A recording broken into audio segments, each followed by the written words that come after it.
Welcome back to my YouTube channel wonder with ఆకాంక్ష.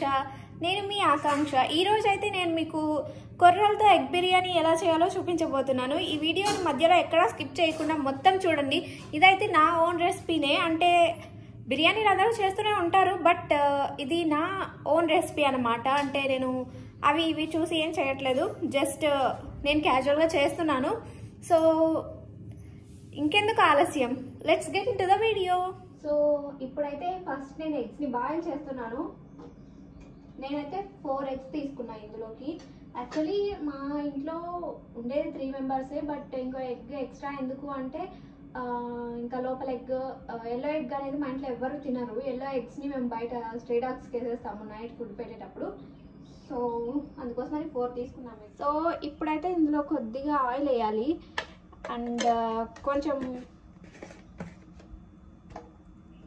కొద్దిగా salt అయితే కూడా యాడ్ చేసుకోవాలి. ఎందుకంటే ఎగ్స్ అనేవి కొన్నిసార్లు సరిగా బాయిల్ అవ్వకుండా ఉంటాయి కదా, అలాంటి ప్రాబ్లమ్స్ ఏం లేకోకుండా ఎగ్ షెల్స్ అనేవి బాగా ఈజీగా వచ్చేయడం కోసం అని చెప్పి ఇలా బాయిల్ చేస్తున్నాను. సో ఇప్పుడైతే ఆల్రెడీ బాయిల్ చేసి పెట్టుకున్న ఎగ్స్ని ఫ్రై చేసుకోవడం కోసం అని నేను ఆయిల్ వేసుకుంటున్నాను. ఆయిల్ హీట్ చేసుకుంటున్నాను.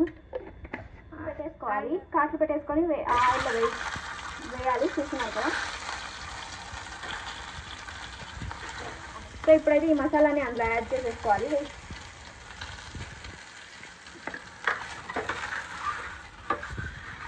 ఇప్పుడు ఈ మసాలా అంతా వాటికి బాగా పట్టేలాగా అంతా నీట్గా కలిపేసుకొని వీటిని ఫ్రై చేసుకోవాలి. ఇప్పుడైతే బిర్యానీ కోసం అని చెప్పి నేను కొర్రల్ని నానబెడుతున్నాను.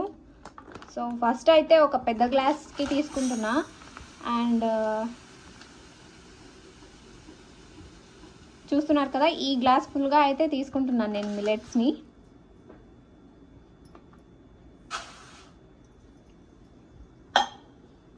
సో చూస్తున్నారు కదా, ఇలా నీట్గా బాగా కలుపుకోవాలి వాటర్ వేసిన తర్వాత. అంటే ఇది డైరెక్ట్ ఫామ్లో నుంచి తీసుకొచ్చి ఉంటారు కదా, సో మట్టి అంతా చూస్తున్నారు కదా ఎలా ఉంటుంది. సో నేనైతే ఇదిగో ఇలాగ ఒక స్ట్రైనర్లోకి పెట్టేసి దీన్ని వాటర్లో నానబెట్టేసుకుంటున్నాను కొర్రల్ని. ఈ స్ట్రైనర్లో ఎందుకు వేసానంటే మనం బిర్యానీలో వేసుకున్నప్పుడు మళ్ళీ వాటర్ని వంపేసి మళ్ళీ ఇందులోకి వేసుకోవాలంటే చాలా టైం పడుతుంది. అప్పట్లోపు మసాలా కొంచెం బ్యాడ్ స్మెల్ వచ్చేస్తుంది.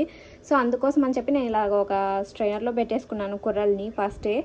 అండ్ ఇంకా వాటర్లో పెట్టి నానబెట్టుకోవాలి కదా అని చెప్పేసి కింద ఇంకొకటి పెట్టి ప్లాస్టిక్ది అందులో వాటర్ వేసి ఇది పెట్టేశాను. సో ఇప్పుడైతే బిర్యానీ ప్రిపరేషన్ అనేది చేస్తున్నాను. సో చూసేయండి, ఎక్కడ స్కిప్ చేయొద్దు. ఎందుకంటే నేను ఇచ్చే చిన్న చిన్న టిప్స్ కూడా ఈ వంటకి చాలా హెల్ప్ అవుతుంది అనమాట. సో అందుకోసమే ఎక్కడ స్కిప్ చేయొద్దు. ఫస్ట్ అయితే నేను ఇందులో ఆయిల్ యాడ్ చేస్తున్నాను. ఈ వంట అంతా ఆయిల్తో చేస్తేనే బాగుంటుంది. ఒకవేళ మీరు గీని ఇష్టపడే వాళ్ళు అయితే కొంచెం గీ కూడా యాడ్ చేసేసుకోండి.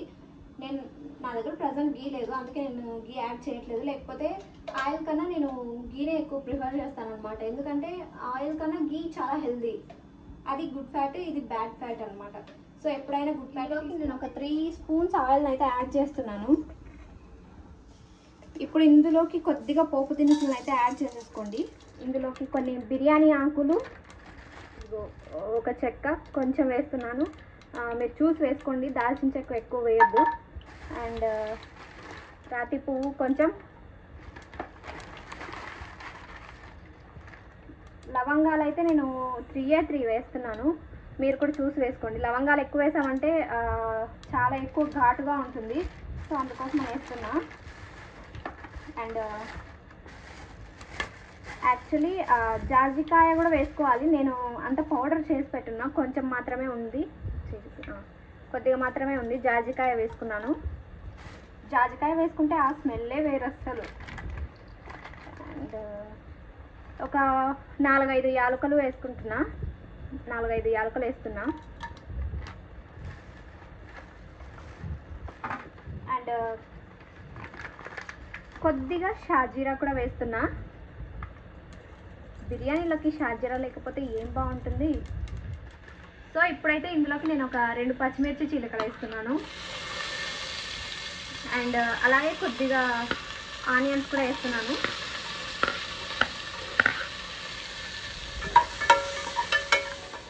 సో ఆనియన్స్ కొంచెం ఫ్రై అయిన తర్వాత ఇందులోకి మనం 1 స్పూన్ అల్లం వెల్లుల్లి పేస్ట్ వేసుకోవాలి. సో నేను ఇక్కడ 1 స్పూన్ వేసుకుంటున్నాను అల్లం వెల్లుల్లి పేస్ట్.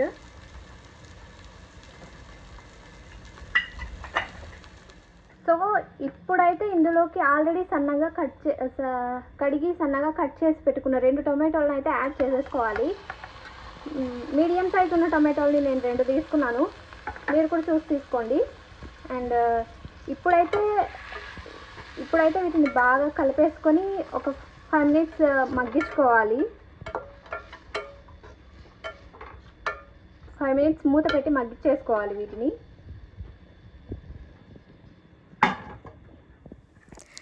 సో చూస్తున్నారు కదా, టొమాటోలు అయితే మగ్గిపోయాయి. ఇప్పుడు ఇందులోకి నేను 1 కప్పు కర్డ్ తీసుకుంటున్నాను. చూస్తున్నారు కదా, నేను 1 కప్లో కర్డ్ తీసుకొని ఇందులో యాడ్ చేస్తున్నాను. కర్డ్ వేయడం వల్ల ఏమవుతుందంటే బిర్యానీకి టేస్టే చాలా అంటే చాలా బాగుంటుంది, చాలా బాగా వస్తుంది బిర్యానీకి టేస్ట్ అనేది.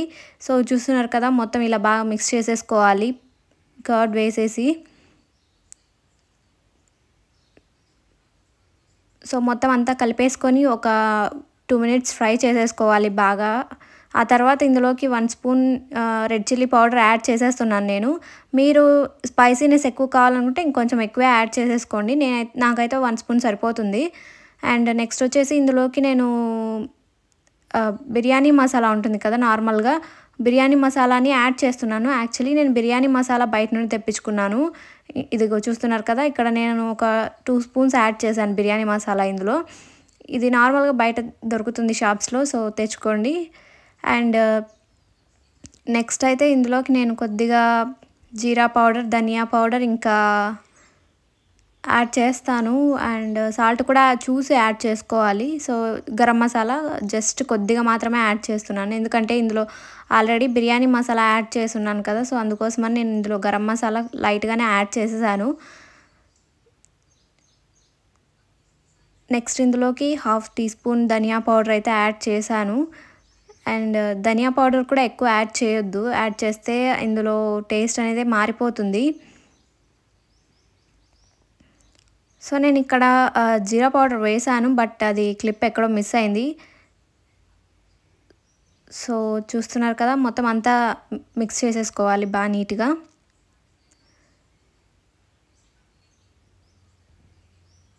ఒక 2 మినిట్స్ మసాలా అంత పట్టేలాగా వీటిని ఫ్రై చేసేసుకొని కొద్దిసేపు అలా వదిలేయాలి. ఇదంతా ఫ్రై అయిన తర్వాత నెక్స్ట్ ఇందులోకి మనము కొర్రల్ని యాడ్ చేసి దానికి కూడా మసాలా పట్టేలాగా అంతా బాగా కలుపుకోవాలి. సో చూస్తున్నారు కదా, ఇలా మొత్తం అంతా ఇలా బుడగలు వచ్చేటప్పుడు కొర్రల్ని సపరేట్గా మనం ఆల్రెడీ వాష్ చేసి పెట్టుకొని ఉన్నాం కదా, ఈ కొర్రల్ని యాడ్ చేసేసుకోవాలి.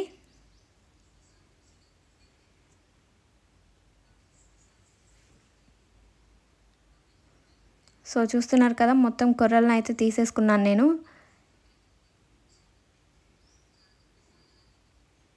ఇప్పుడు వీటన్నిటిని బాగా మసాలా అంతా దీనికి మిక్స్ అయ్యేలాగా బాగా ఫ్రై చేసుకోవాలి ఒక 1 or 2 మినిట్స్.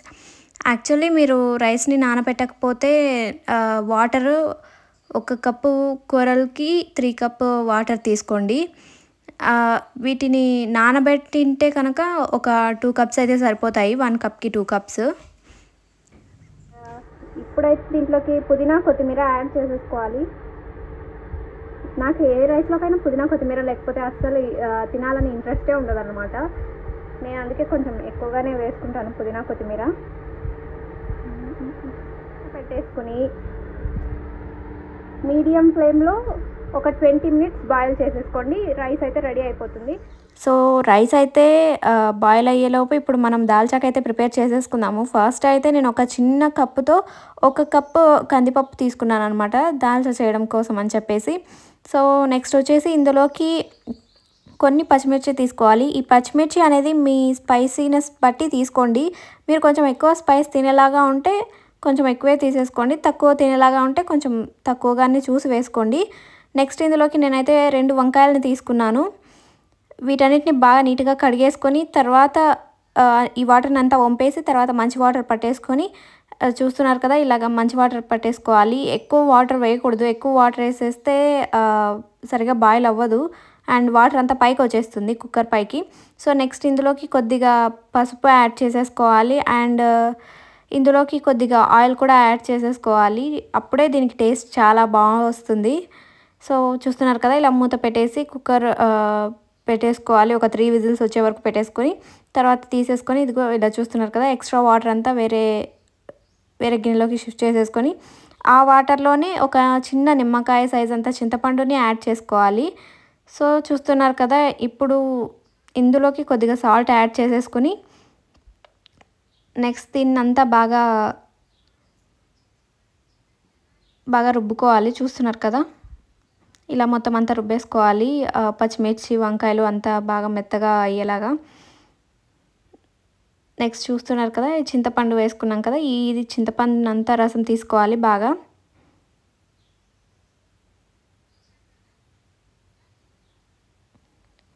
నెక్స్ట్ ఇప్పుడు ఈ దాల్చా ఫ్రై చేయడం కోసం అని చెప్పేసి కొద్దిగా ఆయిల్ని అయితే హీట్ చేస్తున్నాను ప్యాన్లో. ఆయిల్ బాగా హీట్ అవ్వాలి. ఆయిల్ బాగా హీట్ అయిన తర్వాత ఇందులోకి కొద్దిగా పోపు దినుసులు అయితే యాడ్ చేసేసుకోవాలి. చూస్తున్నారు కదా, ఈ పోపు దినుసులు ఫ్రై అయిన తర్వాత ఇందులోకి డైరెక్ట్ ఆనియన్ అండ్ కరివేపాకు తీసుకొని ఫ్రై చేసుకోవాలి. ఆనియన్, కరివేపాకు అనేవి మంచిగా ఫ్రై అవ్వాలి. అప్పుడే టేస్ట్ అనేది బాగా వస్తుంది ఈ దాల్చాకి. సో మంచిగా ఫ్రై చేసేసుకోండి. మీరు కూడా ఎక్కడ ఈ వీడియోని స్కిప్ చేయొద్దు. సో ఇలా రెడ్ కలర్లో అయ్యాయి కదా ఆనియన్స్. ఇప్పుడు ఇందులోకి కొన్ని టొమాటోలను అయితే యాడ్ చేసేసుకోవాలి. ఇక్కడ మా అమ్మ సాల్ట్ టమాటోస్లో కలిపి యాడ్ చేసింది, నేను అది క్లిప్ మిస్ అయిపోయింది. సో అది తీయడం మర్చిపోయాను. సో ఇందులో కొద్దిగా సాల్ట్ని అయితే యాడ్ చేసుకోండి. సాల్ట్ కొంచెం చూసి వేసుకోండి, ఎక్కువ అయినా కూడా తినలేరు, కొంచెం సాల్టీగా అయిపోతుంది, ఎందుకంటే ఆల్రెడీ దాల్లో వేసున్నాం కాబట్టి. సో నెక్స్ట్ ఇందులోకి ఒక 1 స్పూన్ అల్లం వెల్లుల్లి పేస్ట్ని అయితే యాడ్ చేసుకోవాలి. చూస్తున్నారు కదా, ఇలా అల్లం వెల్లుల్లి పేస్ట్ వేసి బాగా మొత్తం కలిపేసుకోవాలి.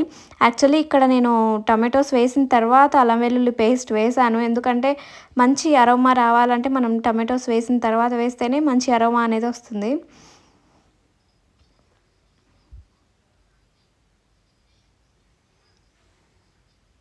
నెక్స్ట్ ఇప్పుడు అంతా వేసేసుకున్న తర్వాత ఇదిగో చూస్తున్నారు కదా, ఇందులోకి తిరగవాత పెట్టేసుకునేసి కొద్దిగా వాటర్ యాడ్ చేసేసి చింతపండు రసం కూడా యాడ్ చేసి తర్వాత దీన్ని బాగా నీట్గా కలిపేసుకోవాలి.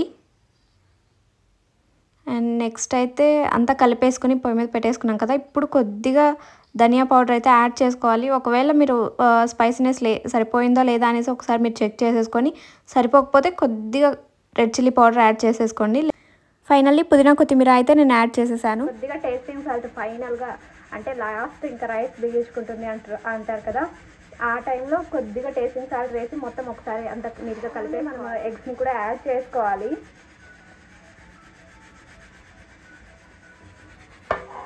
మూత పెట్టేసుకొని ఒక 5 మినిట్స్ అలానే ఉంచేసి తర్వాత ఆఫ్ చేసేసుకుంటే రైస్ అయితే రెడీ. ఫైనల్లీ ఎంతో టేస్టీగా ఉండే ఫాక్స్టైల్ మిల్లెట్ ఎగ్ బిర్యానీ అయితే రెడీ అయిపోయింది. సో ఈ వీడియో కనుక మీకు నచ్చినట్లయితే లైక్ చేయండి, షేర్ చేయండి, అలాగే నా ఛానల్ని సబ్స్క్రైబ్ చేసుకోండి. Thanks for watching.